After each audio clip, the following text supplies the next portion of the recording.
하나님께서 오늘 이 시간에 참여해 주신 우리 모든 분들께 은혜와 평강 넘치게 해주시기를 간절히 축원드립니다.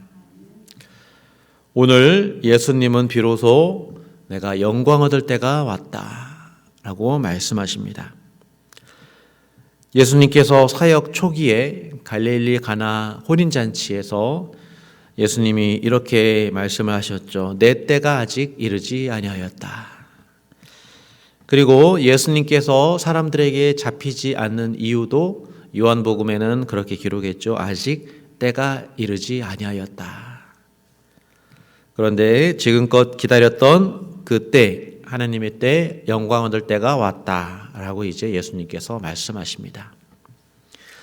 예수님이 그렇게 판단한 이유는 몇몇 헬라인이 이제 예수님을 찾고 있다라는 이 소식을 들은 후에 이 말씀을 하셨습니다.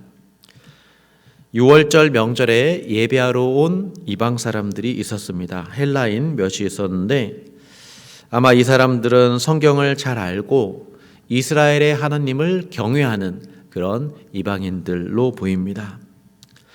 각 지역에 각 나라에 흩어진 유대인들과 그 회당이 있었는데 그 회당에 이방인들이 많이 참여했습니다. 하나님에 대한 매력을 느끼고 그 하나님에 대한 관심을 가지고 성경을 배우던 그런 사람들이 바로 이 사람들입니다. 이 사람들이 명절에 예루살렘에 찾아왔다는 것, 이 명절을 지킨다는 것, 이것은 이 사람들이 믿음이 있다는 것으로 보입니다. 어쩌면 무엇보다도 예수님에 대한 소문이 유대인들을 통해서 세상 곳곳에 퍼졌기 때문에 그 예수님을 보고자 온 사람들일 가능성이 더 큽니다. 이 헬라인들은 예수님의 제자들 가운데 빌립에게 요청합니다. 예수님을 뵙고 싶다는 것입니다. 빌립이라는 그 이름 자체가 이 헬라어의 어떤 그런 문화권에서 그가 자라났던 사람이다라는 것을 우리가 추측해 볼 수 있습니다. 그 빌립에게 요청하고 빌립은 안드레에게 말하고 그래서 빌립과 안드레가 예수님께 나아가서 이 일을 여쭙니다. 그러자 예수님이 인자가 영광을 얻을 때가 왔도다 이런 말씀을 하셨습니다. 이방인들이 예수님을 찾는다는 것은 어떤 사인이죠. 예수님이 이때가 왔구나라고 생각하는 어떤 사인입니다.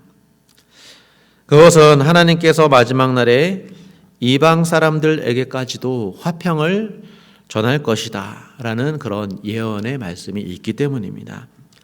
마지막 날이 되고 메시아가 오시면 이방인들까지도 그 메시아에게 찾아올 것이고 하나님께 영광 돌릴 것이다 라는 그러한 많은 예언자들의 그런 비전과 연결되어 있습니다.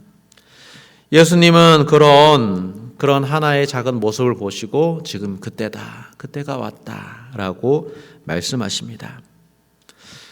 그러나 예수님께서 말씀하신 그 영광은 사람의 영광이 아닙니다. 사람이 생각하는 그런 영광이 아닙니다. 사람들의 영광을 받아 왕이 되고 로마 군대를 내쫓고 그래서 이스라엘 땅에서 새로운 왕으로 등극하는 그러한 영광이 아닙니다.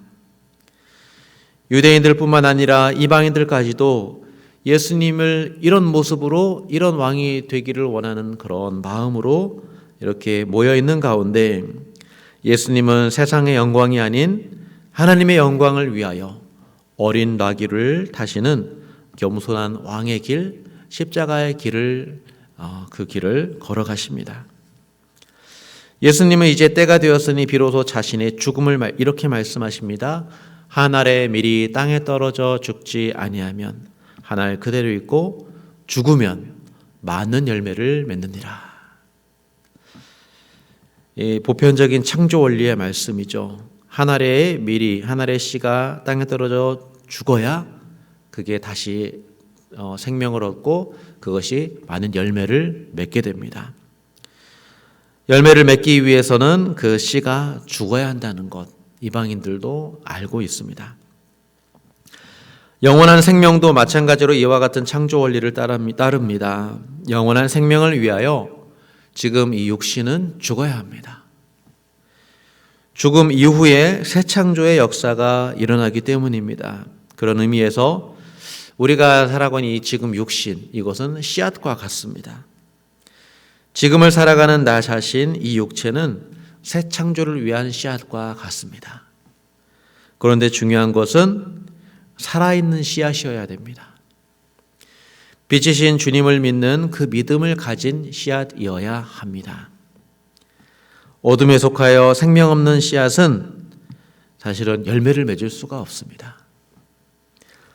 비록 우리는 썩어져가는 육신으로 살아갔지만 성령께서 우리 안에 거하시면, 예수님이 우리 안에 거하시면 부활 생명이 육체의 씨앗 안에 이렇게 심겨지면 우리도 부활의 열매에 동참할 수 있습니다. 그 영광에 동참할 수 있습니다. 우리가 그 생명이 눈에 잘 보이지 않죠. 그러나 심어보면 알게 됩니다. 심어보면, 우리가 죽어보면 그 안에 생명이 부활로 일어날 것인지를 알게 되는 것이죠. 열매 맺는 것인지 알게 됩니다. 이제 예수님께서 그 길이 직접 되어주시려 합니다. 하늘의 밀이 되어주시려 합니다. 영광의 십자가의 길을 걸어가시려 합니다. 직접 자신이 죽고 땅에 심겨 다시 일어나 부활 생명의 열매를 맺으려 합니다. 이 부활 생명의 열매로 많은 사람들에게 선물로 주시려 합니다. 예수님이 죽고 묻혀야 합니다. 그래야 모든 나라, 모든 백성으로부터 많은 열매를 맺을 수 있습니다. 이것이 하나님께서 뜻하신 길이고 예수님께서 걸어야 될 영광의 길이었습니다. 지금 그때가 이르렀다라고 말씀하십니다. 그런데 많은 사람들은 예수님이 세상의 왕으로 등극하는 모습을 보고 싶어 합니다. 예수님께서 이제 때가 됐다 한 말씀 해 주시기를 원하는데 바로 사람의 때하고 예수님의 때가 이렇게 다릅니다. 예수님은 그들의 원하는 모습이 아닌 하나님이 원하시는 모습으로 세상의 왕으로 등극하실 것입니다. 그것은 이 세상의 영광이 아니라 십자가에서 높이 들림받을 영광입니다. 그 영광은 곧 죽음입니다. 한 사람이 십자가에 못 박혀 죽는 것이 바로 하나님의 영광이 나타나는 바로 그때입니다. 그 깊은 겸손의 모습 속에 하나님의 영광이 비로소 나타납니다. 세상의 가치와 완전히 뒤집힌 그런 영광이죠. 어떻게 죄인으로 죽는 그 십자가의 처형의 모습이, 그 모습이 어떻게 영광일 수 있느냐? 어떻게 연약하고 낮아진 그 모습을 어떻게 우리가 사람들이 왕이라고 할 수 있느냐? 이것이 완전히 뒤바뀌어 버렸습니다. 그렇기 때문에 유대인들은 이 십자가가 거리끼는 것입니다. 그리고 헬라인들이 보기에는 이것이 너무도 말도 안 되는 어리석은 것입니다. 주님을 믿기 어려운 이유이기도 합니다. 이 십자가는 이해하기에는 너무나 힘들고 믿고 받아들이기에는 너무도 쉽습니다. 구원이 어떻게 아무 행위 없이 믿음만으로 가능하냐라는 것이죠. 그렇지만 성령께서 눈을 열어주시면, 성령께서 마음을 열어주시면 이 모든 게 밝히 보입니다.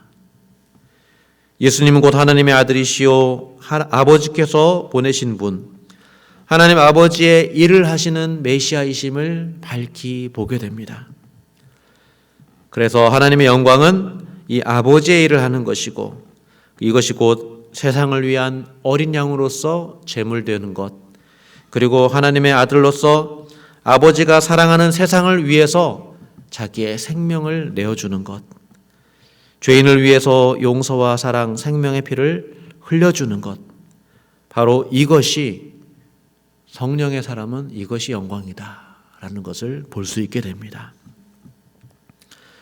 죽기까지 아들은 아버지께 순종하고 그 아들을 아낌없이 내어주시는 아버지의 사랑, 바로 이 두 하나님의 사랑, 그리고 성령께서 함께 하시는 삼위일체의 사랑, 이것을 성령의 사람은 십자가에서 볼 수 있습니다.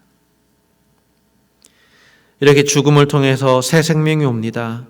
자발적인 사랑에 내어주시는 그 순종, 자기의 생명을 내어주신 행동입니다. 지금 우리가 해야 할 일은 이 모든 것을 보고 믿는 것입니다. 이 예수님을 믿어 주님의 생명을 얻는 것입니다. 빛 가운데로 걸어가는 것입니다. 이제 한 알의 밀알처럼 살아가는 것, 바로 그것이 어떤 삶인지 주님께서 말씀하십니다. 자기의 생명을 살아가는 자는 잃어버릴 것이요, 이 세상에서 자기의 생명을 미워하는 자는 영생하도록 보존하리라. 여기서 자기의 생명은 우리 각자의 생명입니다. 우리 육체의 생명입니다. 이 육체의 생명을 사랑하지 말고 미워하라 합니다. 그러면 하나님이 그를 영원히 보존하리라 말씀하십니다.